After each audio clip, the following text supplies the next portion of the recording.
is real. It comes without warning, and it cannot be escaped.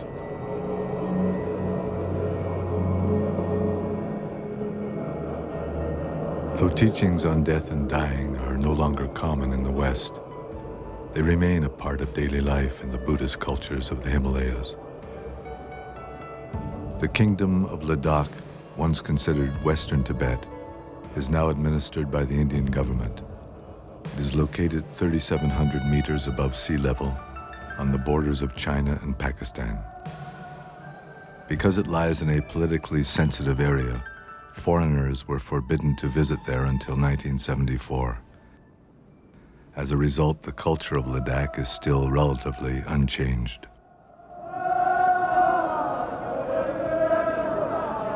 Every New Year's, the people of Leh, the principal city of Ladakh, make a pilgrimage in which they offer prostrations, an ancient Buddhist practice.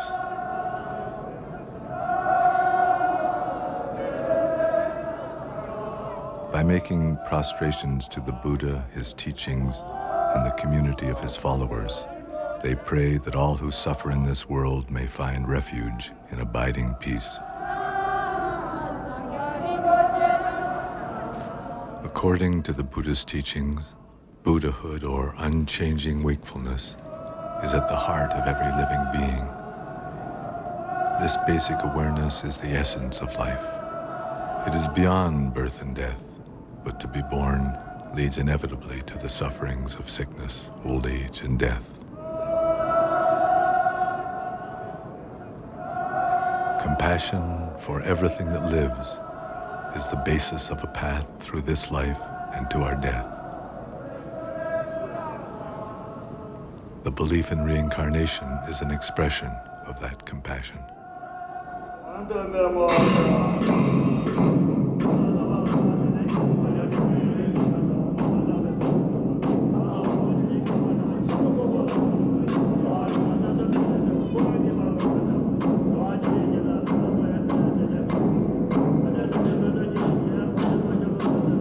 Buddhism was brought to Tibet in the Himalayas 1,300 years ago by the great Indian saint Padmasambhava. It was he who wrote the Tibetan Book of the Dead. The Tibetan Book of the Dead is a guide for the dying. It describes the process of dying as a natural transition. The text explains how, by recognizing the mental states and physical sufferings involved, we can come into contact with our own essential nature. In this way, it is possible to find freedom from confusion and fear.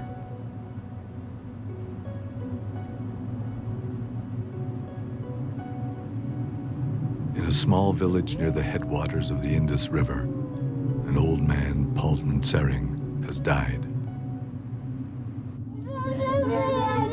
The women of the family have gathered in the kitchen where they improvise laments to his memory. Whenever he would smile at me, I was never so happy. Now that he's gone, I have never been so miserable.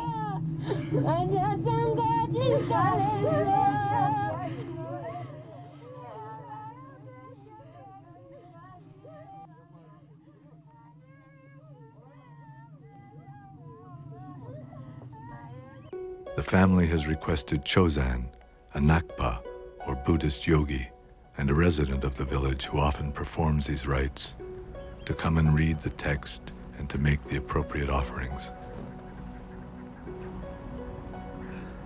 When someone dies, the Bardo Total, the Tibetan Book of the Dead, is read every day for 49 days. According to this text, the consciousness of the dead person lingers between one life and another for a period of 49 days. During that time, he is capable of hearing, so the text is read aloud to encourage and guide him.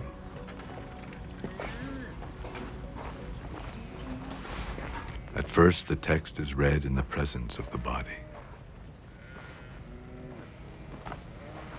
Kept carefully wrapped, this text, like most traditional Tibetan books, consists of unbound pages held between two boards and has been printed from hand-carved wood blocks.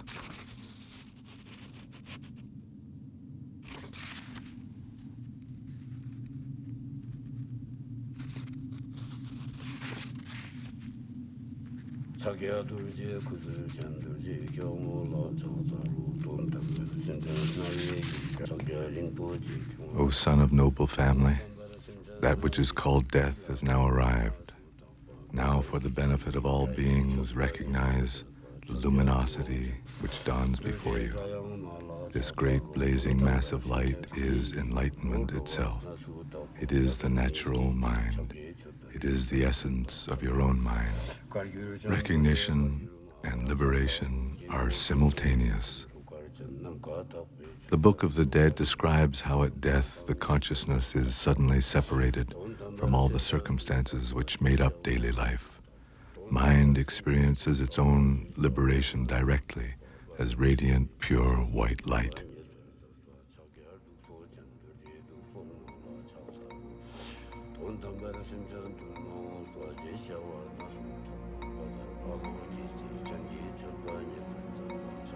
Both life and death, according to the Bardo Total, are a continuous flow of uncertain transitions called bardos.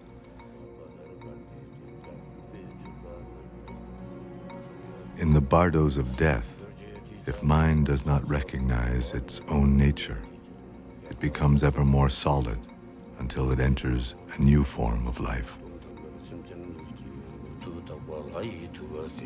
O son of noble family, now is the time for you to seek a path. You are not alone in leaving this world. Everyone who has come before you has died. You can no longer stay here. Now you should think like this. Now I will abandon clinging to this body and to this world. I will go forward. I will abandon fear and terror. And I will recognize whatever appears as a projection of my own mind.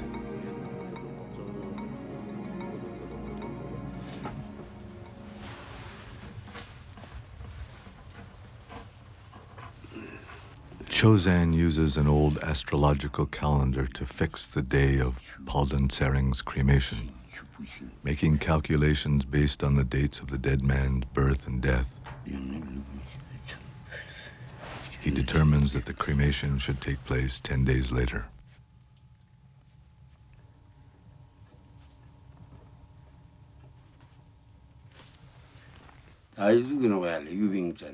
It shows here that Palden Sering may have been a wild pig in his past life, and that he may be a bird in his next one. But perhaps if he takes the Bardo Total to heart, he will return to the human realm. At the beginning of this century, W.Y. Evans Wentz, an American who studied anthropology at Oxford, became interested in reincarnation. He traveled to India where he found a copy of the Bardo Total and sponsored the translation from Tibetan and edited the text into English. It was he who titled it the Tibetan Book of the Dead. The renowned Swiss psychologist Carl Jung wrote that he had found in this book his life's partner who had revealed the secrets of the soul.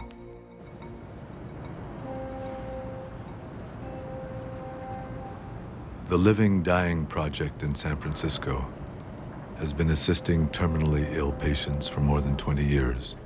The project's aim is to help dying people find meaning in the transition between life and death. The project was created because the metaphors, the storyline that existed in our culture for dying, in which death was seen as a failure and the enemy and an error of the universe somehow, and therefore the hospital intensive care ward was the ultimate inner chamber of the temple about life. And the whole fear that surrounded the process of doctors seeing death as a failure, for example, we felt there was the need for another metaphorical system. So please begin by picturing in front of you your client or some other person you know who is suffering right now.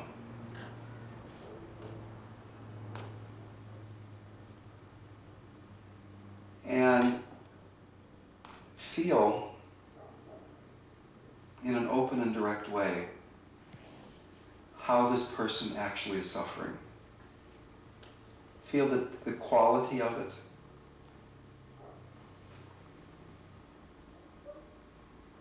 The Dying Project was created in order to create an environment in which people that were deep in philosophical materialism could explore another metaphor for life and thus for death. And the people we found most willing to do that were people that were themselves facing death. What do you think is going to happen when you die? This hospice serves people who are expected to die within 6 months. Most people talk about death, you know. Would you like to talk about it a little bit? Yeah. You want to tell me what you know? Well, you know, I would, and I obviously haven't died myself lately. No. But let me give you what I know, and maybe it'll be useful. Consciousness leaves the body, and consciousness experiences a feeling of integrity and wholeness and safeness. And then it's attracted toward what is universally described as a very beautiful, incredibly beautiful, clear, bright light. It's never described as a beautiful sound or beautiful smell, but this very beautiful light. The reason this light is so beautiful is that this light is your true nature. That would be very nice. That's fascinating. So you've actually been there with people, and they've come back and told you? From near-death experiences, and there are people in certain traditions, like for instance in Tibetan Buddhism, who are trained to go into that after-death state with people and guide them. There are actual guidebooks to help people go through this journey, if you will.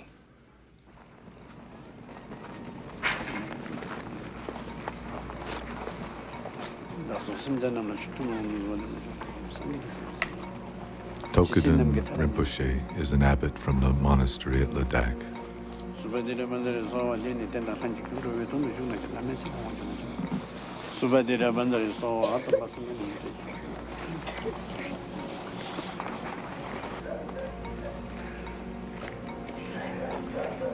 He is making this visit in order to bless the people of the village,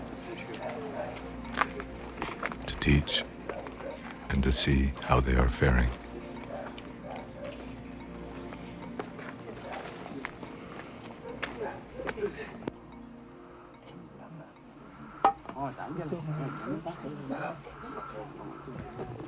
Tokuden Rinpoche is also giving teachings on Poa. This is a method unique to the Tibetan Buddhist tradition for assisting the consciousness to release its attachment to the physical body at the time of death. This is Stanjin. He is 96 years old and has lived according to the Buddhist path for all his adult life. He has a deep interest in these teachings. First, visualize the form of the Buddha of boundless light, Amateus, above your head. Let your consciousness rise upward through your abdomen, upward through your body, up through your neck, and finally out the top of your head. Dissolve there into the light around you. In this way, you may enter directly the pure realm of light. The uncertainties of the bardo will not affect you.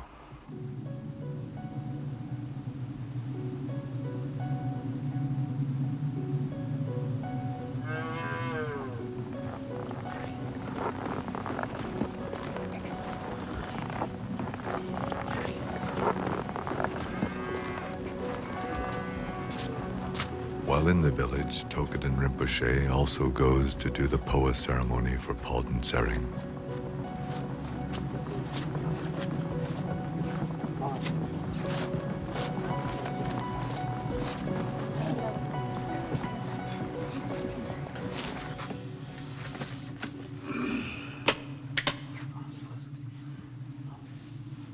He makes offerings of barley and butter and anoints Palden Tsering's head.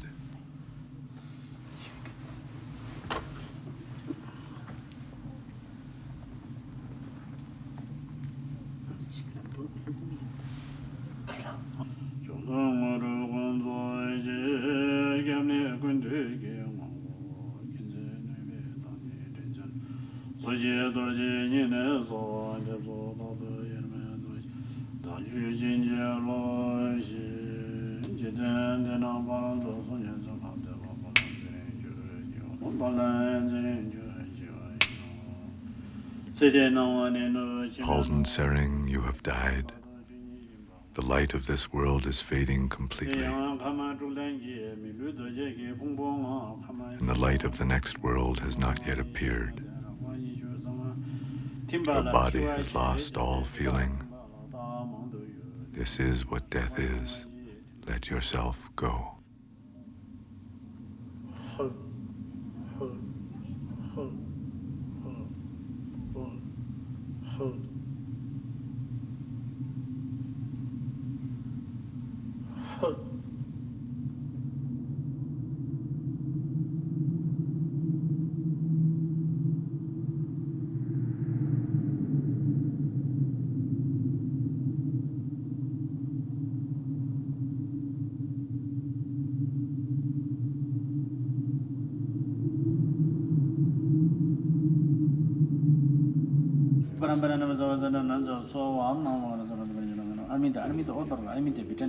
With more offerings of barley and butter, he invokes the blessings of all the Buddhas and all the awakened ones.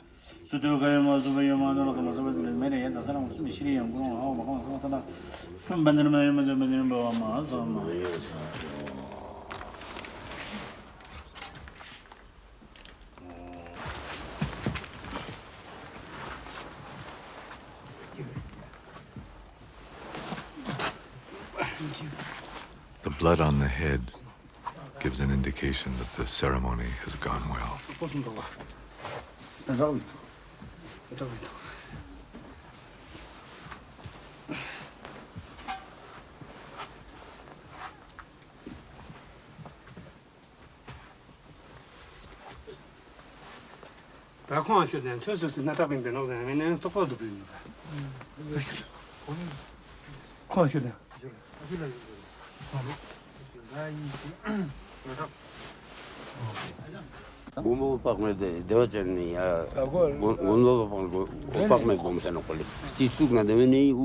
If there is some sign that the dead man's consciousness has left the body from a place on the head, then that's a good thing.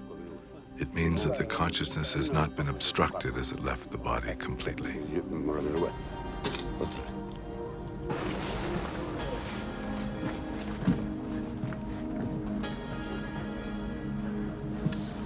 Offerings are left out to encourage Palden Sering.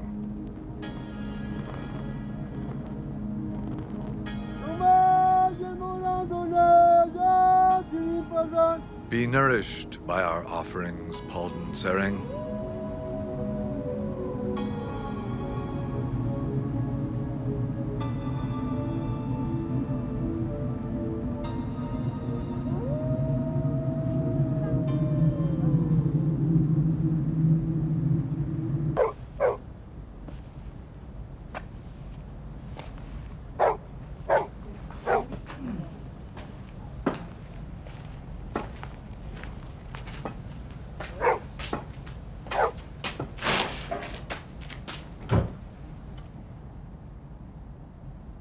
Sumchantam Jetitun Sumchantam Jetitun Lama Lashkap Suncha Sanganan Chotandel Yindunan Salama Sangi Chumbandel Chakta Sangi Shakta Tuval Angrimbo Tenandel. Every day, Stanjin offers 100 prostrations with these words: I take refuge in the Buddha, I take refuge in the Dharma, I take refuge in the Sangha. By praying in this way, Stanjin invokes the wisdom of the Buddha, his teachings, and the community of his followers to help all beings find liberation from suffering. He feels he has accomplished all that he can in this lifetime. He has lived to see his family secure and well, and his last wish now is to die soon.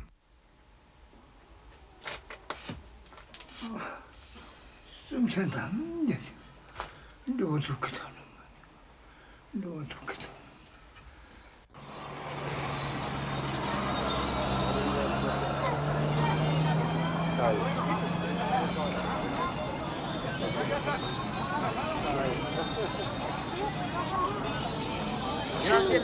Are you afraid of death?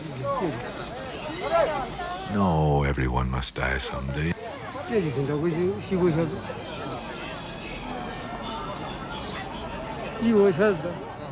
Everyone is born with the weight of death on their shoulders.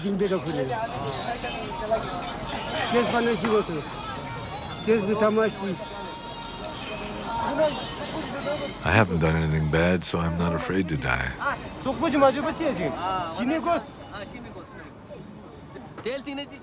What happens after death? Above are human beings. Below is hell.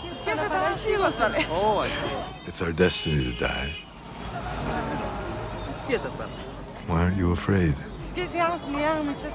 Because we'll be reborn. This child is the reincarnation of someone. Everyone is reincarnated.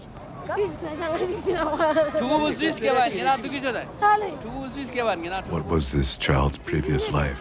That I don't know. Even though the physical body dies, consciousness continues. It is a constant repetition of life and death. That's why people are reborn.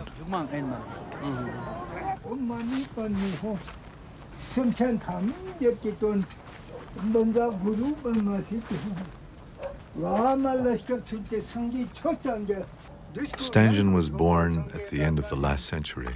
It was all he could do just to survive the harsh winters. As a child, he had no blanket, so he slept covered in loose chicken feathers.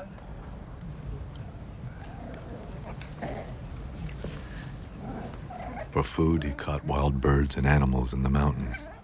The only money in his village came from the sale of handicrafts to the caravans which traveled to China.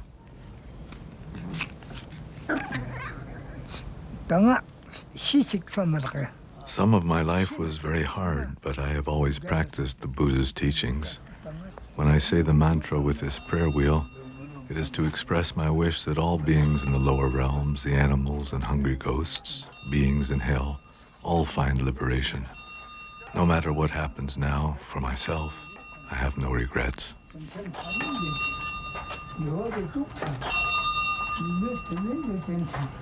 One of the things they wanted me to do today, and let me ask you if this is something that seems appropriate to you, was to read a little bit of the Tibetan Book of the Dead, which traditionally is read to people so they can become familiar with these ideas. Oh, I appreciate it. I'll need it one day. Listen to what I am saying, Bruce. Death is now come and you are departing from this world, but you are not the only one, as death comes to all people on earth. Be willing to release any connections with the life you have been living and release the people with whom you have associated. Whatever fear or terror that might come to you during the experiencing of the reality of your mind, keep these thoughts in your consciousness and go forward. Recognize that any mental image, pictures which occur are of your own creation. Maintain that recognition and you will achieve liberation.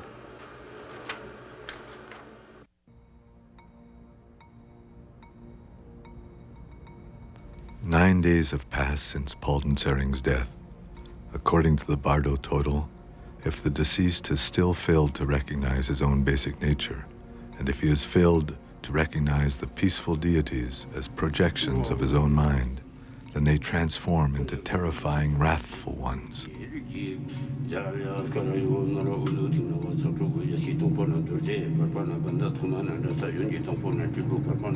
Palden Sering listened without distraction. Now, the blood-drinking, wrathful ones will appear.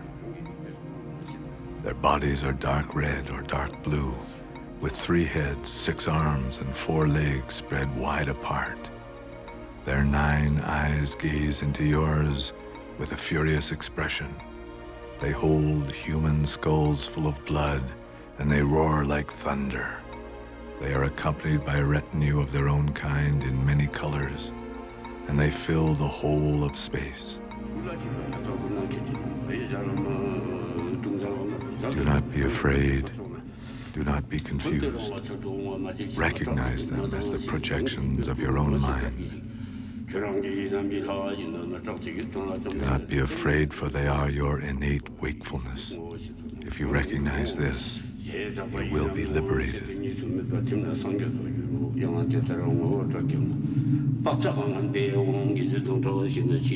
Recognition and liberation are simultaneous.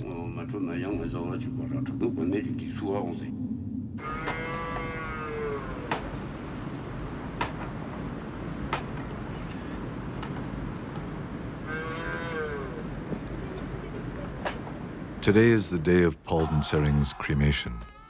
Monks have been chanting in the house with the body since early morning.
Cremations in Ladakh are performed as fire offerings.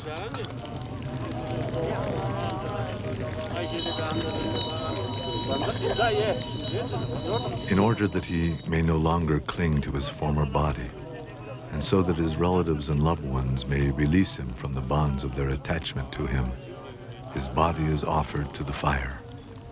The substances that are offered with the body, butter, oil, sugar, and various grains, represent everything that is desirable, sustaining, and virtuous in this world.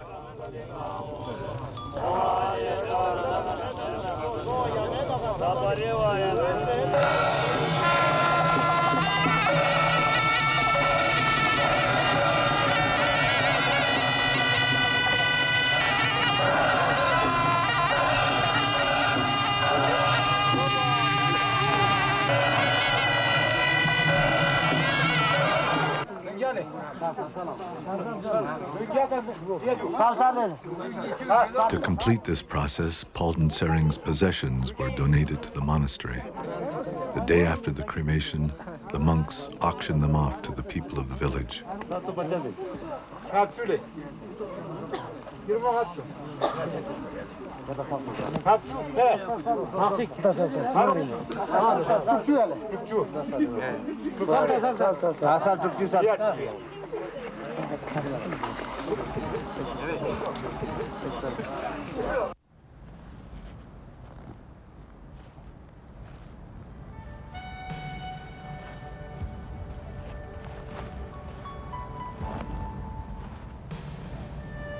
2 days later, Palden Sering's sons carry his ashes up the mountain and leave them to the elements.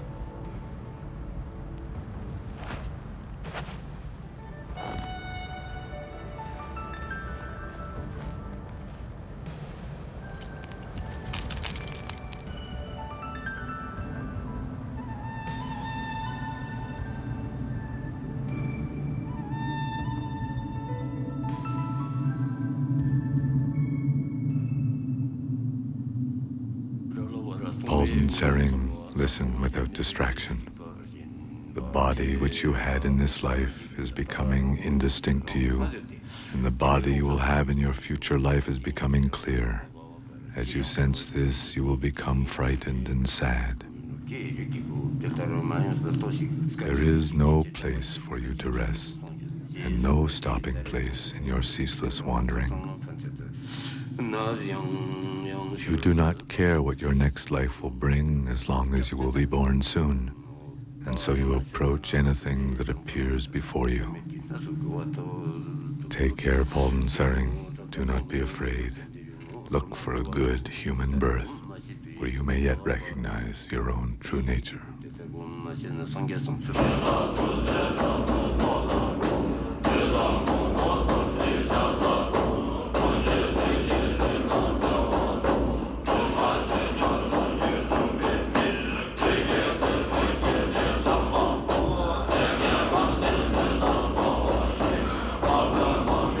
The 14th Dalai Lama now resides here in Dharamsala, India.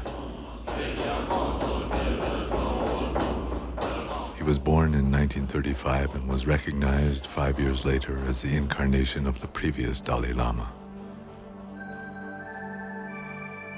As a young boy, he could recognize people who were familiar to his predecessor and select objects which he had used. After his formal recognition, he was rigorously trained and assumed full spiritual and temporal authority as leader of the Tibetan state in 1950 at the age of 15. If you accept, if you believe, if you accept, you see, life, continuation of life, then death is just one occasion. Like you see, they're changing when your clothes become, old, and then you see, the old cloth, you see, throw away and take, you see, new, nice, you see, cloth. Similarly, this old body cannot function properly, then change the new body, more energetic, more fresh body.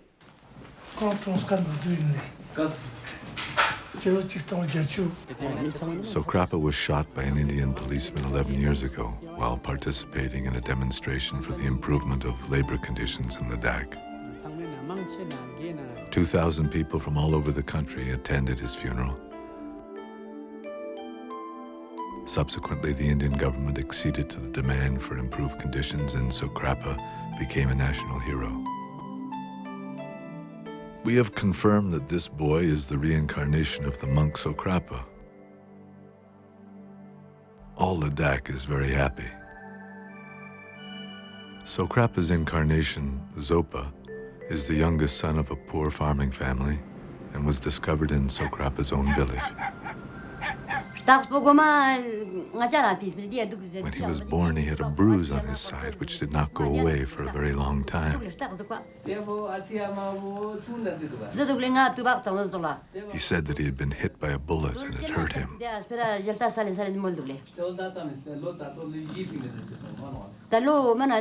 The bruise was on the same place where Sokrapa was shot.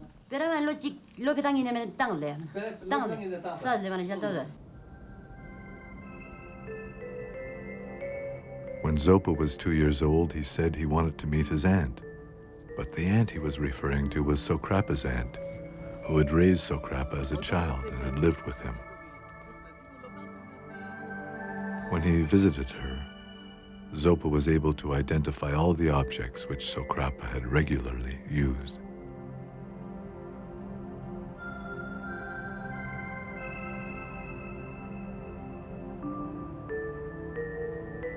Then some say man okay My nephew Sokrapa was a pure-hearted, virtuous person who always thought about other people. Because he was a good man, he has found a good rebirth.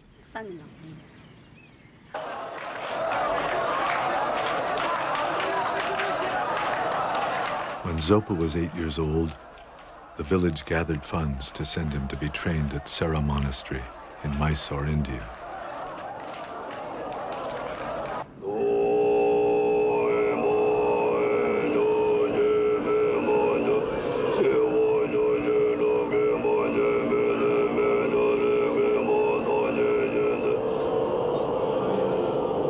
Sera, formerly a major monastery in Tibet, gives special attention to the traditions of debate, logic, and chanting Buddhist texts.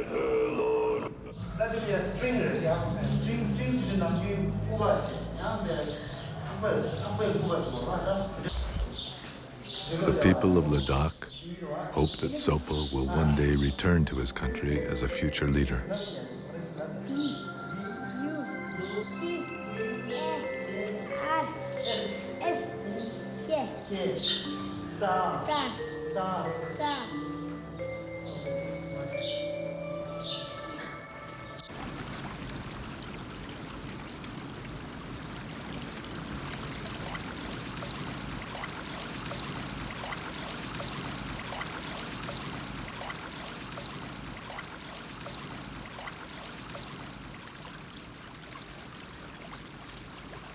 On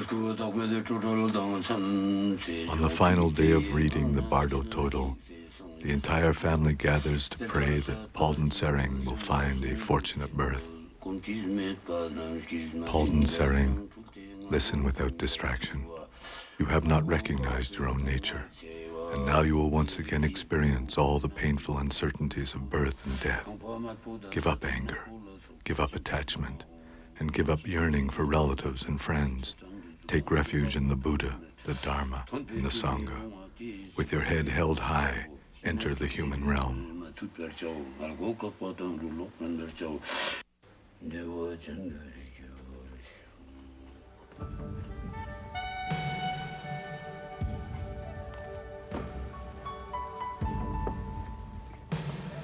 I am very happy that we have been able to offer all these prayers and this reading to help my father. We have done all that can be done for Palden Sering. And all the ceremonies and readings have been done properly. I feel that Palden Sering has found a human birth.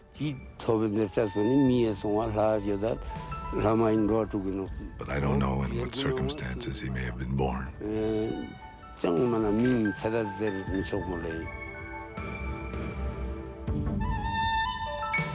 The Tibetan Book of the Dead presents the states of dying and after death as a continuous possibility. We can become frozen in our attachment and fear, or we can recognize the liberation of our true nature.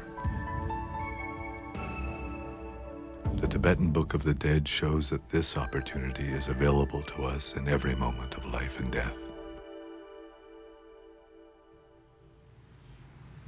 The heavy body of flesh and blood and bones has within it this body of consciousness, this body of light. Becoming this body of light so that you can just dissolve into this sense of light. The solid body remains here, but you are becoming this pure light, dissolving into your heart, dissolving into your heart with each breath. Each time you breathe out, it's as if it were your last breath.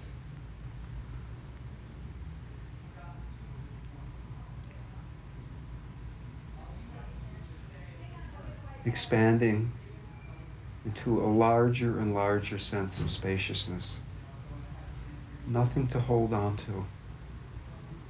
Beyond the mind, beyond the body, floating free in space, totally safe. Any distraction dissolving back into the heart. Floating free.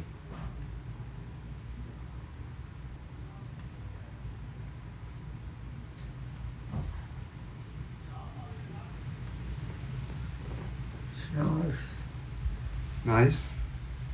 You know any tapes of you talking like this, do you? I don't have any tapes, Oh, though. I'd love to play it a few times. So. Something which difficult to handle. Now that, if you prepare that, you know it. Now, the exercise is a time. I will face the terrible situation, and knowing it, and prepare for it. Then when actually you see that happen, you already accepted, you already prepare for it. So much easier to handle. And I accept that, actually. And it's not like it's an awful thing, you see. And if you can get to that point, you face death a lot. Because it's just another thing along the way. And sometimes I also have some kind of excited feeling towards death. Now, because in my daily prayer, they deal with the death process and the partha process and next life. So therefore, when I sometimes think about death, then I got some kind of excitement. Whether really I can utilize these practice fully at that moment or no.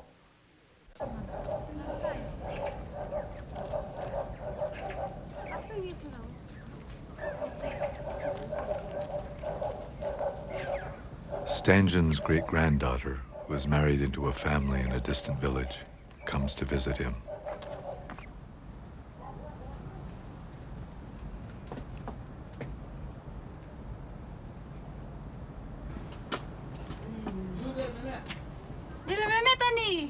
Grandpa, how are you? Here's my son.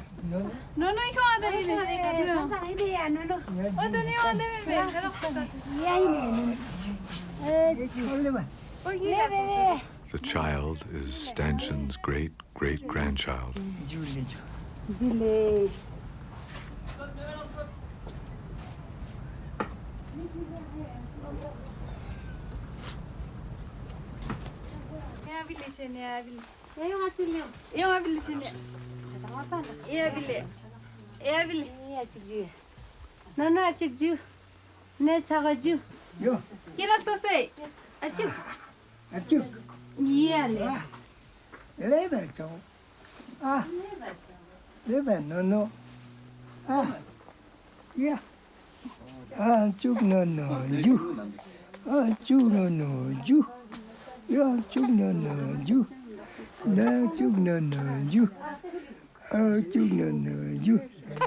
Stangen is very happy to have his family with him.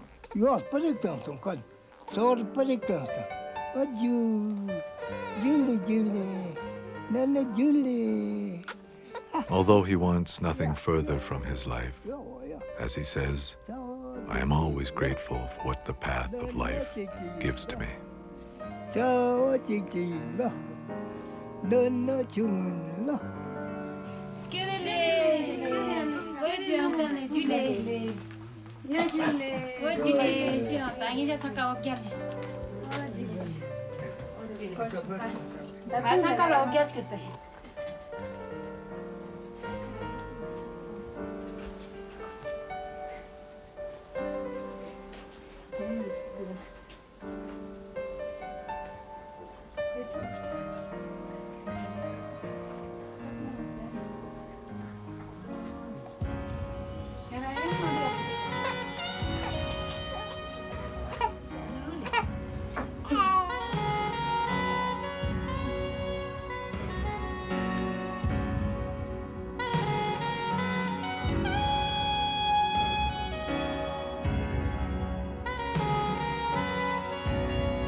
Today, Buddhism no longer exists in many of the countries where once it flourished.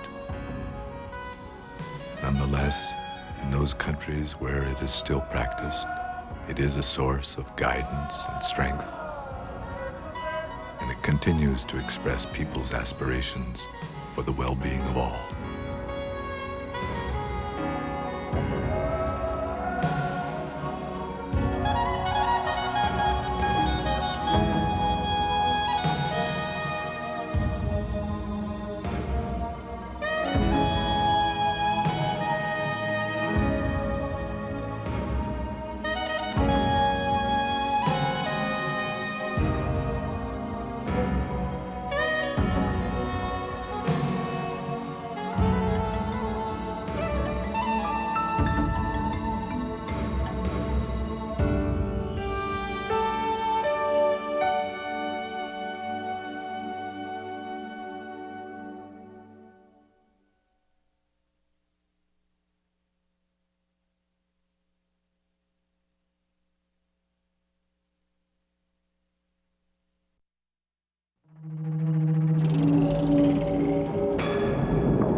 Soon we all will die. Our hopes and fears will be irrelevant.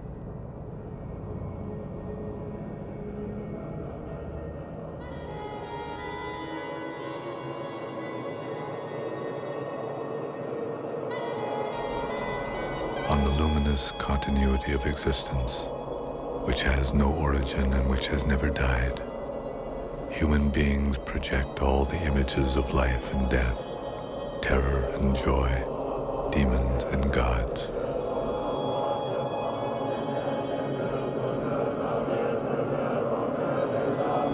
These images become our complete reality, and we submit without thinking to their dance.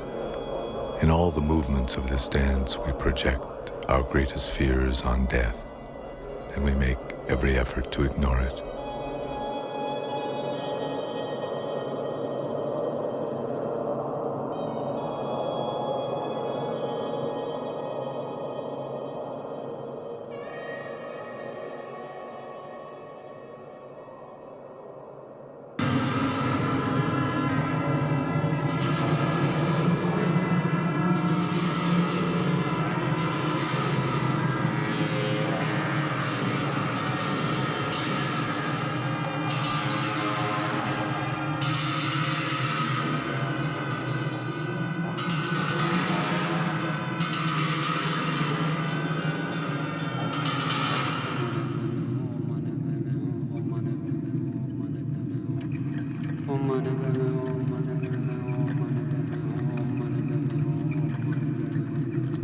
Anything that has a shape will crumble away.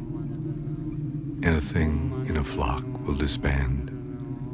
We are all like bees, alone in this world, buzzing and searching with no place to rest. So we offer this prayer.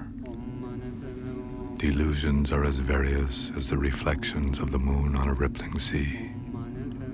Beings so easily become caught in a net of confused pain. May I develop compassion boundless as the sky, so that all may rest in the clear light of their own awareness.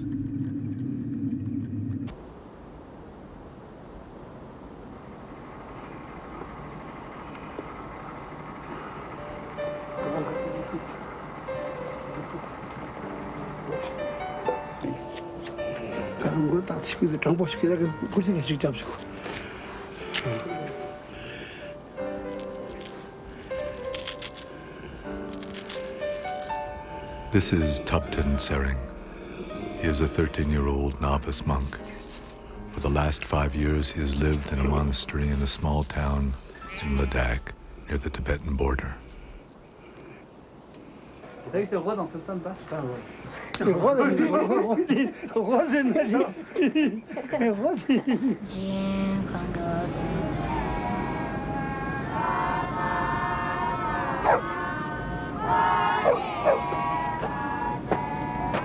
This is Tupten's teacher, Lama Pema Shoden. Like Tupten, he was born into a poor farm family. He has spent all his life studying and practicing the Buddha's teachings.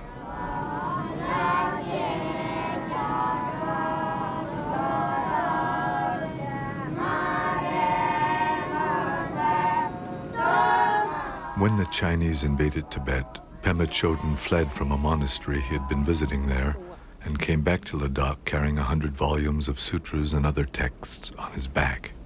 These are what he is teaching Tupten and all the other young monks.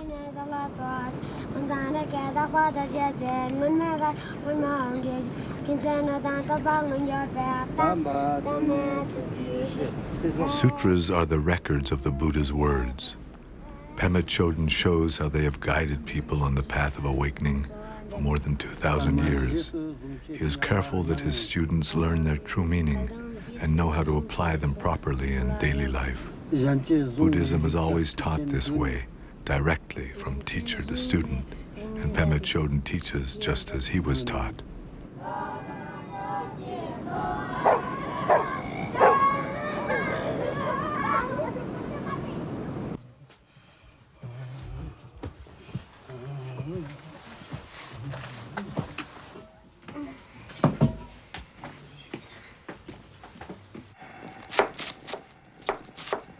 One day, while Tupten Sering is preparing the morning meal, his teacher tells him, "A man in the next village is dying.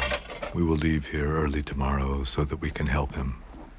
We will be going there every day for the next 7 weeks. We will read the Bardo Total to him." Then he sends Tupten to the monastery library to find the Bardo Total.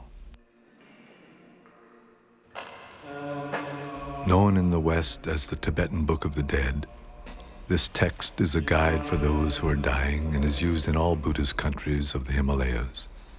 It was written in the 8th century by Padmasambhava, who brought Buddhism to this region, and it has been an integral part of people's lives here ever since. The Bardo Total will be read aloud to the dead person for 49 days, which is the usual length of time between death and rebirth. This is the first time that Tupten has been asked to assist his teacher. What happens when we die? At death, we lose everything we thought was real.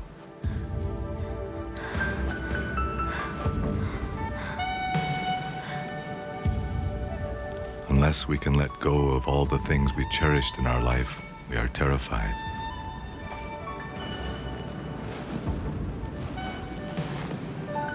If we cannot stop struggling to hold on to our old life, all our fear and yearning will drag us into yet another painful reality.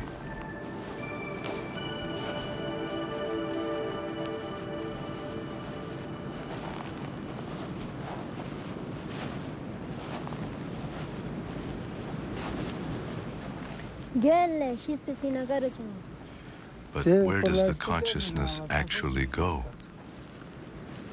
We are always wandering through transitional states called bardos. The name of this text means the great liberation through hearing in the bardo, and it describes the transitions from death to life. As we read the text aloud to guide the dying man, what happens will become clear to you.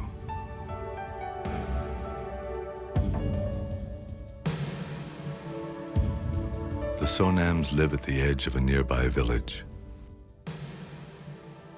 The family is very religious, and Grandfather Sonam is often at the temple.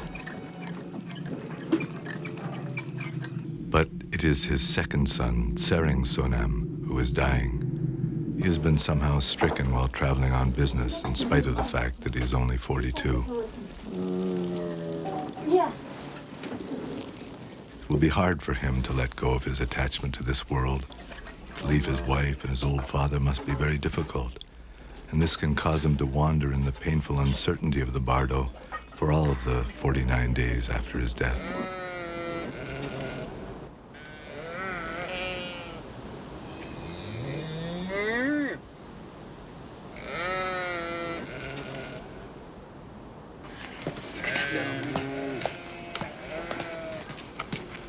작살 좀 해긴. 어지래. 남다 호결 해긴.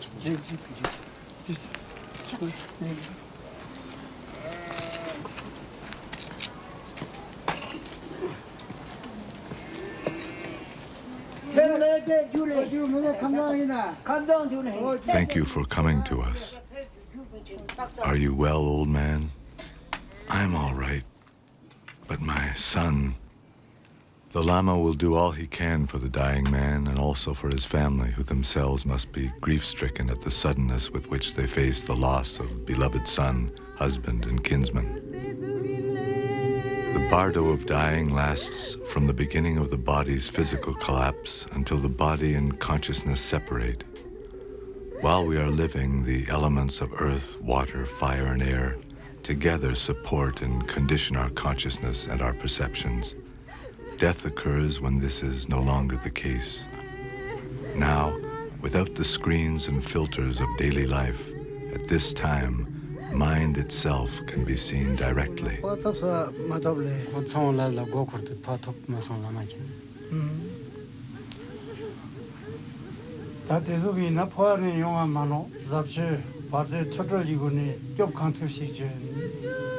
We will now begin to read the Bardo Total.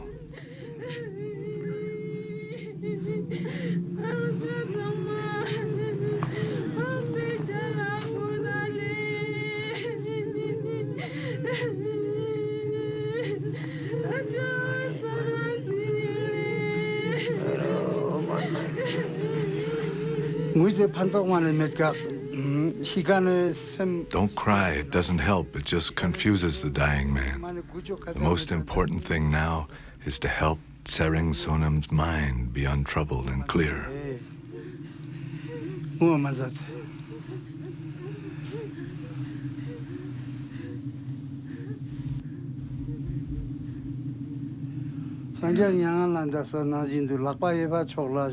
First, move him onto his right side. Then, as in this statue, he will be lying in the same way the Buddha did at his own death. In this position, it will be easier for his life force to become peaceful.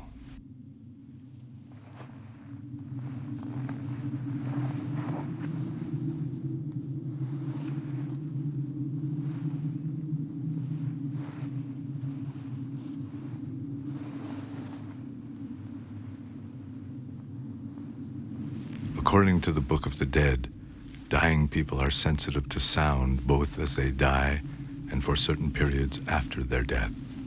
Thus he will hear the teachings which can help him.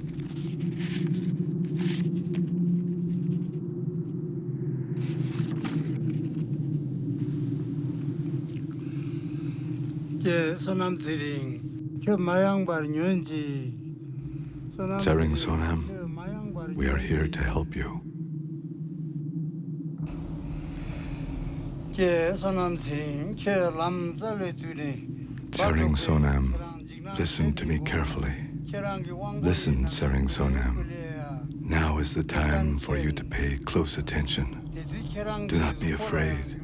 You are dying, and the four great elements of your body are collapsing one into the other.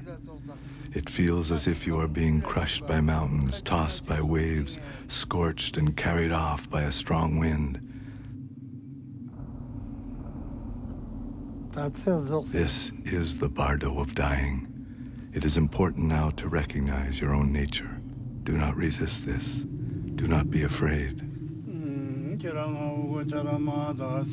O son of noble family, the time of death has arrived. Now let your compassion be limitless as space. Let your mind be at peace. Rest in this, the vast, empty luminosity of mind itself. The Tibetan Book of the Dead describes the collapse of the body's constituent elements. Earth collapses into water, water collapses into fire, fire collapses into air, and air dissolves into consciousness. Then there is an experience of piercing luminosity, pure white light, the clear radiance that arises from the direct experience of one's own basic nature.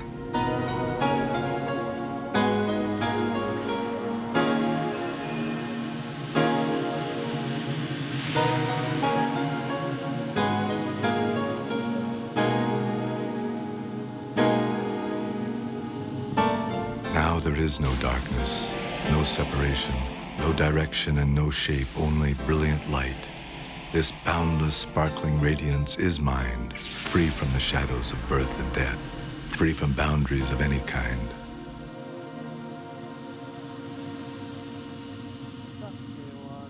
Tsering Sonam, listen. Now all-pervasive light engulfs you completely. All of space has dissolved into pure light. This radiance is the mind of all the Buddhas, all the awakened ones. To recognize this is all that is necessary.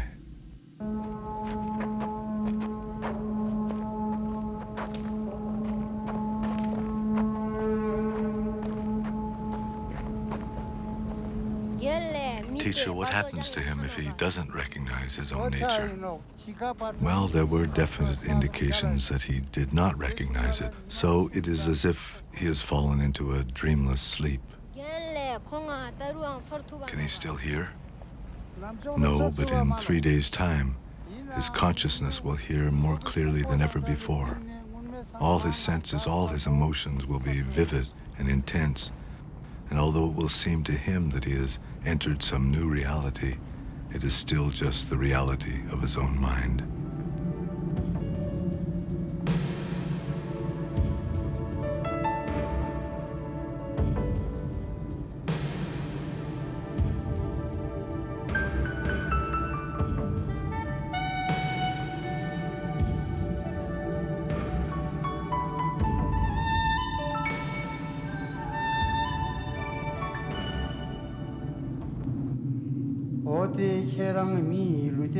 Because you didn't recognize your real nature, you have wandered here, and your own mind will now arise before you in unfamiliar ways.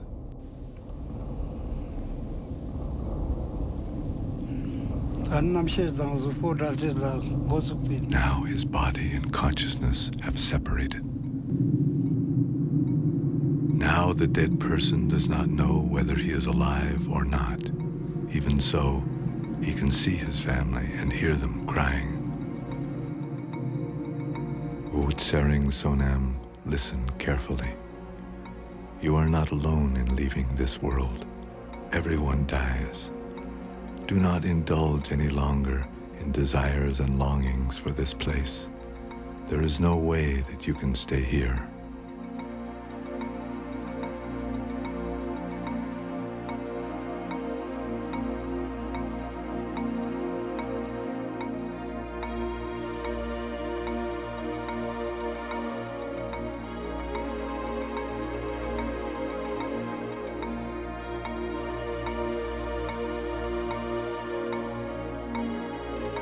Because the dead person was unable to recognize the luminosity of mind itself, his experiences now take shape out of random imagery from his former life.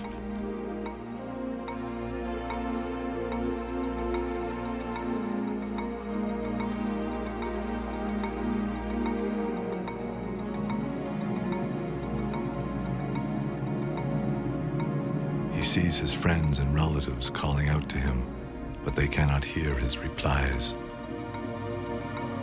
Death has cut him off from them, and sorrow strikes his heart. He sees his family and relatives crying. He can see his bed, but he is no longer the one lying there.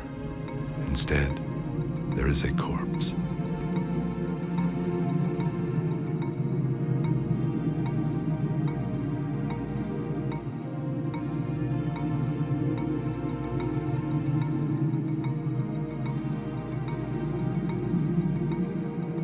Tsering Sonam, listen to me carefully.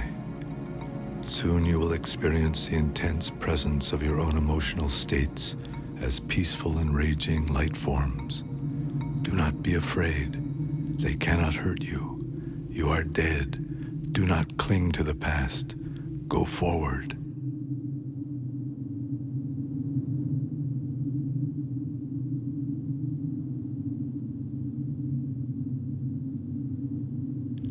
Tsering Sonem, go forward. You are dead. Do not cling to the past.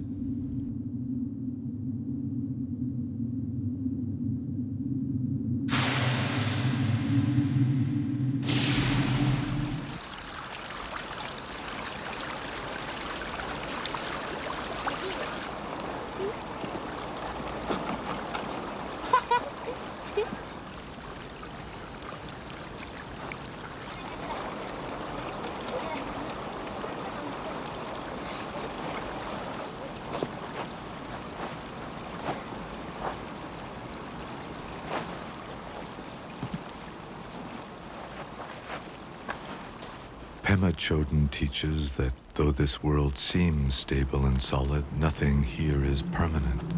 But like water, snow, and ice, life is always shifting, changing form.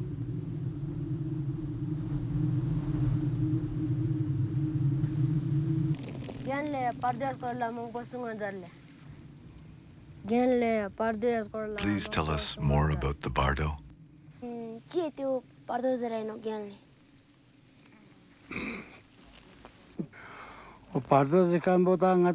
All existence is one kind of bardo or another. It means living in an atmosphere of uncertainty, moving without a place to rest. So that means we are in a bardo now? Yes, we are now passing through the bardo of existence. Here, we want to make something lasting and secure, but no one has ever accomplished this. Our life is always in the hands of death. But death is a different kind of bardo. Yes, when we die, it is completely out of our control. Our experience is completely naked. What is the best path through this bardo? It is a question of waking up right now. Look at your own mind. Look at it when it is calm and still, and when it is running wild. This is what the Buddha did and what he taught.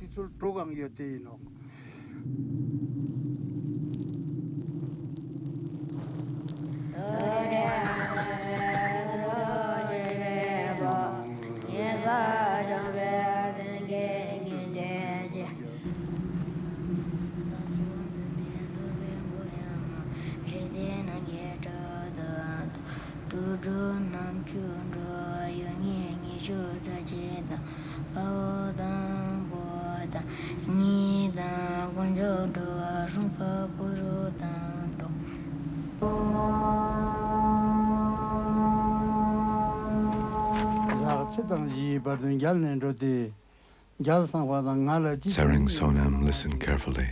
You do not know who you are or where you have been. Now you will meet your mind in the form of projections which seem vivid and entirely real.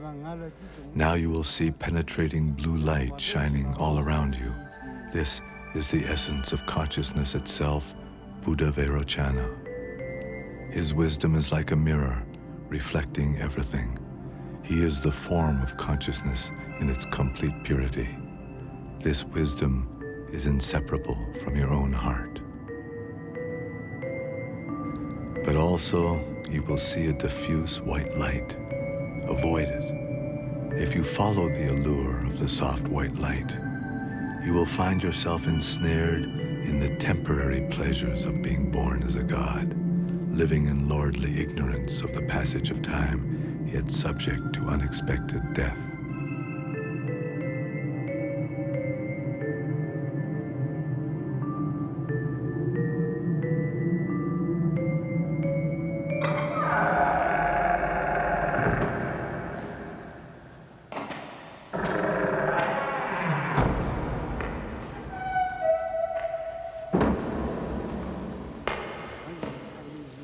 Lupton, here are the forms of the deities which Sering Sonam will encounter now.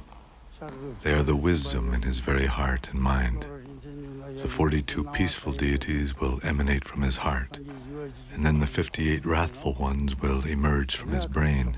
They will appear one by one, and then all together.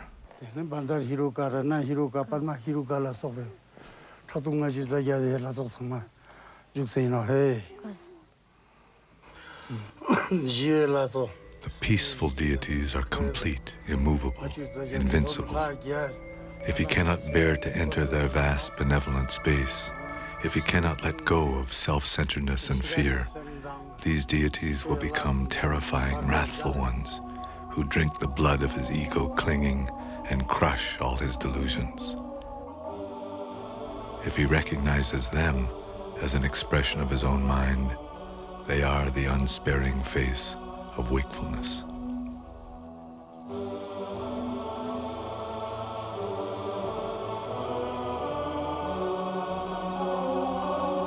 The wrathful forms emerging from the dying man's own brain appear before him actually and clearly as if they were real in their own right.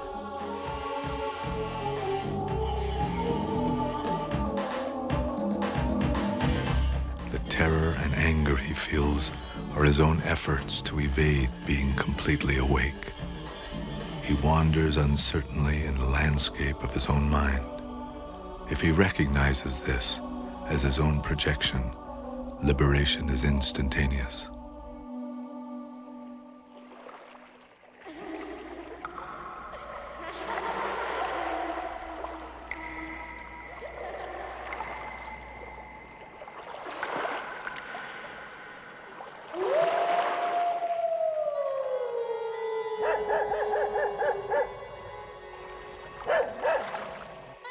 Alone in the night, the old Lama would sing to himself, "The light of wisdom, spontaneous play, dances in bright ripples on an empty lake."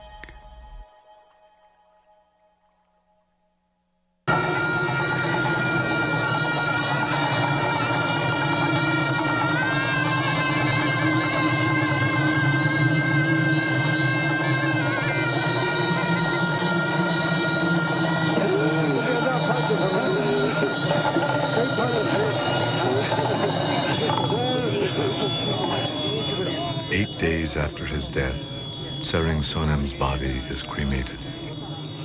In order that he may no longer cling to his former body, and so that his relatives and loved ones may release him from the bonds of their attachment to him, his body is offered to the fire.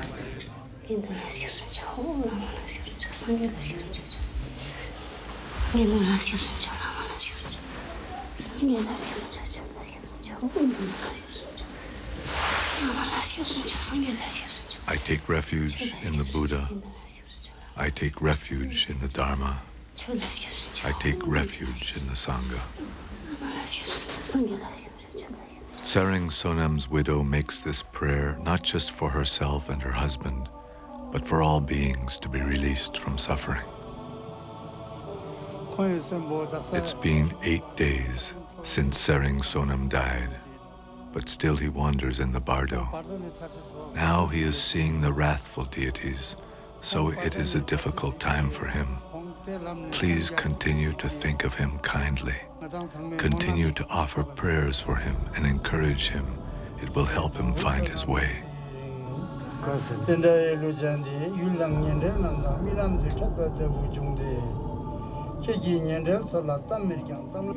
Sering Sonam, now pay attention. Do not be afraid or bewildered. The great wrathful ones are now appearing before you. They are the presence of your innate wisdom, the vivid form of your own wakefulness. Recognize them as a reflection of your own mind. Recognition and liberation are simultaneous. All of us feel sparks of anger, flickers of passion, twinges of jealousy, small moments. But from these seeds, we grow to become a jealous person, an angry woman, a passionate man.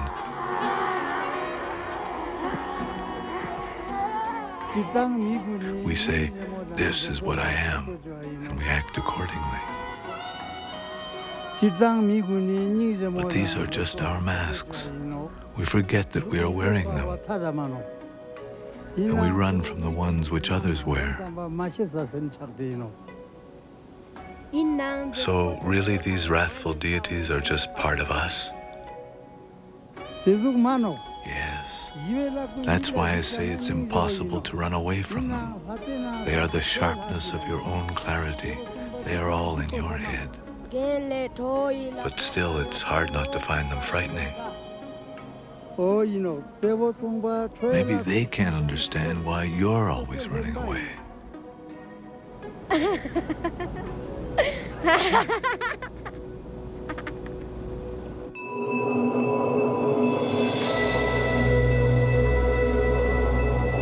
Then, all together and all at once, the peaceful and wrathful deities come before the dying man, filling the whole of space.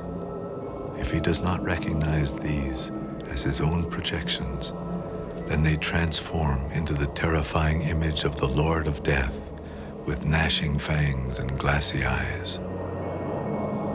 This too is his own projection. But if he does not accept that, his fear and turmoil force him to wander on in terror to the bardo of rebirth.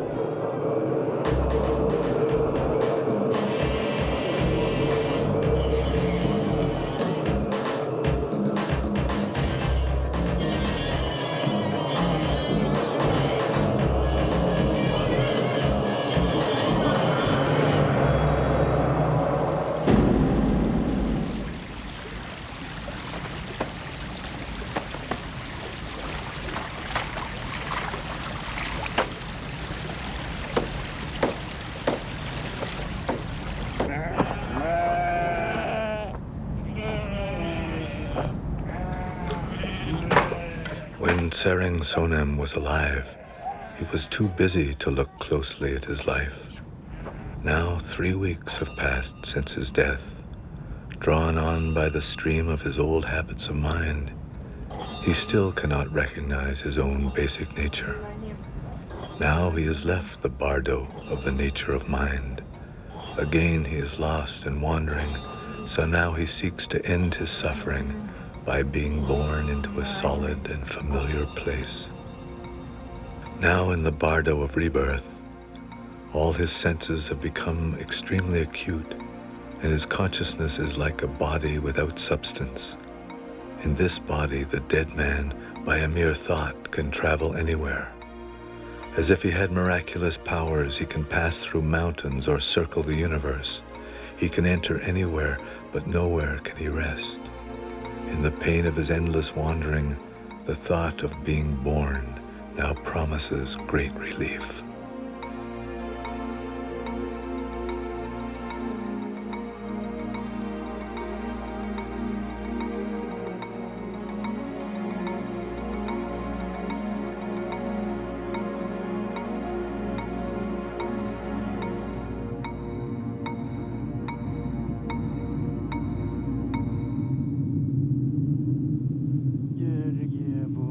O Tsering Sonam, listen carefully. Though you can still see your family, they no longer know that you are with them. Though still you can go anywhere you wish, you cannot slow down.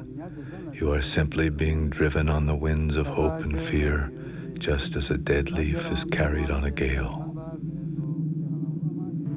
Still unable to recognize his own nature, his anger, lust, and confusion become ever more intense, ever more solid.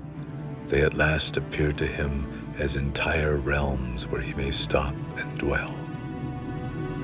O Tsering Sonam, now all your desperate thoughts pursue you as shadows, beasts, and armies of demons. You will move about, backwards and forward, towards anything that appears. The image of your former body is becoming faint, and the image of your future body is becoming clear. Any birth seems better than your current pain. Tsering Sonam, this will be your last chance. Let your grasping mind dissolve completely. Whether you are born as a god or a human or an animal, whether you are a hungry ghost, a jealous god, or a hell being, you will again suffer the inescapable torments of living and dying.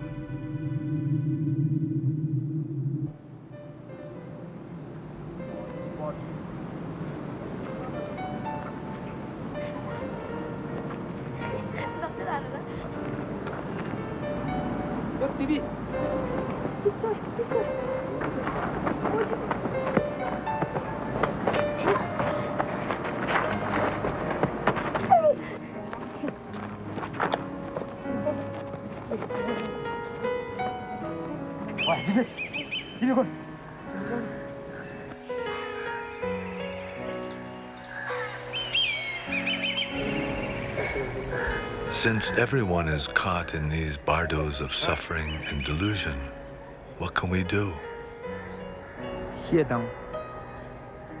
People make hell realms out of their own anger. They make worlds out of passion, out of envy or complacency. We project our emotional states and then believe it is the real world. But no matter what, everyone longs for compassion. Everyone wishes to be awake. So the best thing is to develop genuine compassion for all beings and for ourselves too. And our compassion should extend beyond our friends and family and the people we like.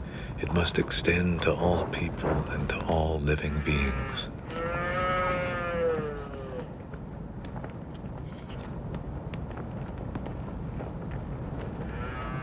Somehow it seems if we don't truly care for others, we can never know our own minds.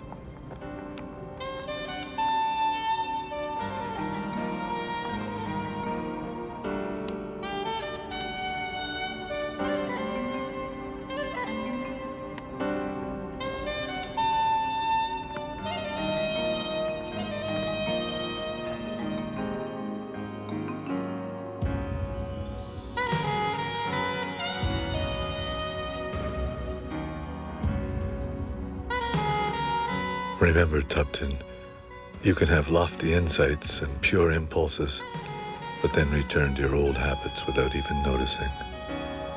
We have to work all the time to open our hearts and look for the truth. Otherwise, there is neither understanding nor a purpose for understanding.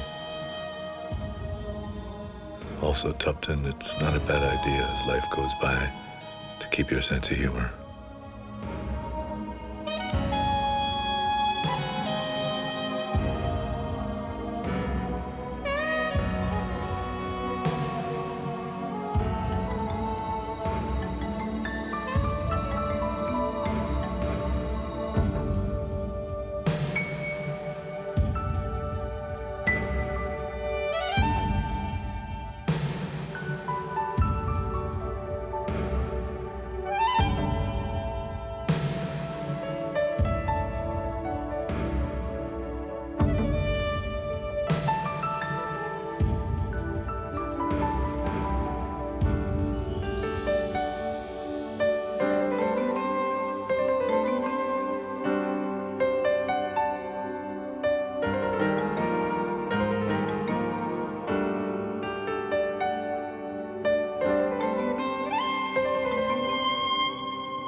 Sering Sonam is coming to the end of this journey.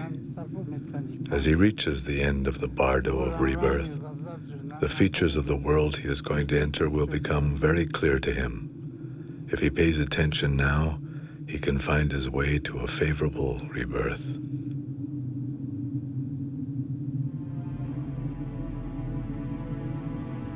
Tsering Sonam, listen carefully. You are now on the path to rebirth. Choose carefully where you are to be born. In all the possibilities that are present for you, choose a good human birth in a good place so that you can continue on the path to recognize your own mind. Even though you are desperate for a home, a dark cave in a forest may well lead to a birth in the animal realm.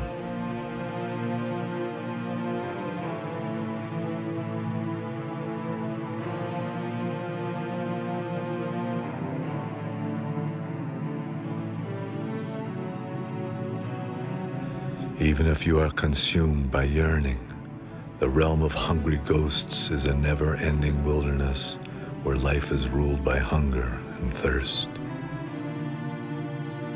Rage, bitterness, and anger open all the images of hell. The gods may command all the pleasures of the senses, but their death comes as suddenly as an unpleasant smell borne on a summer breeze.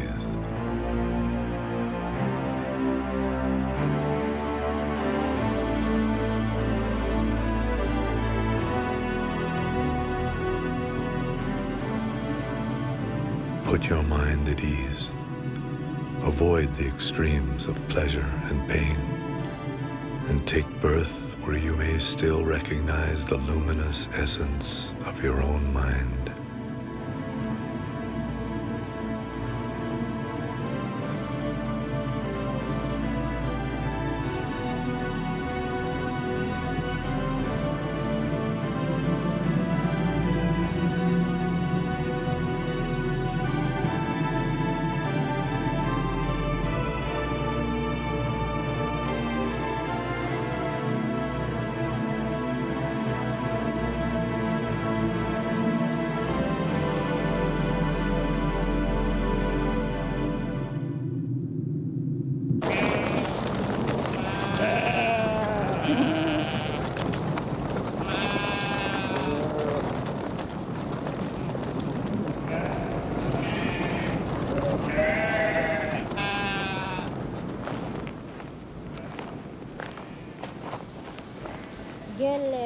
Will Tsering Sonam remember much of his journey when he is born again? No. He may be more sensitive in some ways, but he will still be starting out new.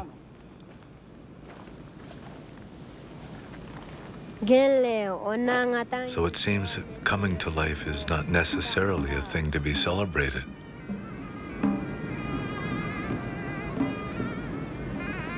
Just as death is not always something to be mourned, being born is not necessarily a joy in itself.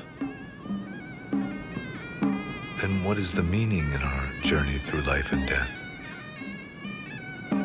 Seeking the truth and practicing compassion, that is the way life becomes meaningful.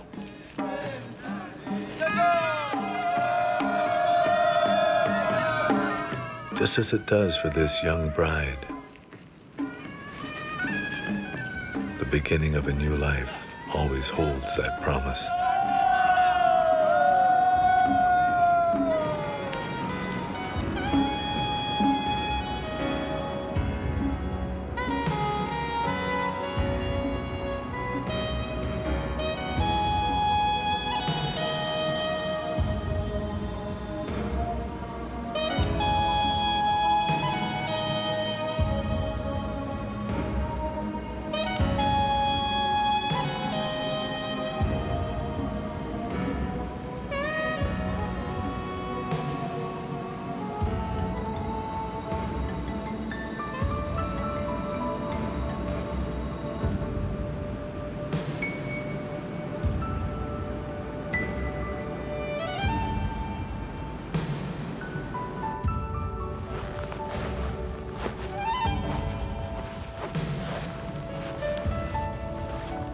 When you are born, you cry, but the whole world is overjoyed. When you die, the world cries, but you may find the great liberation.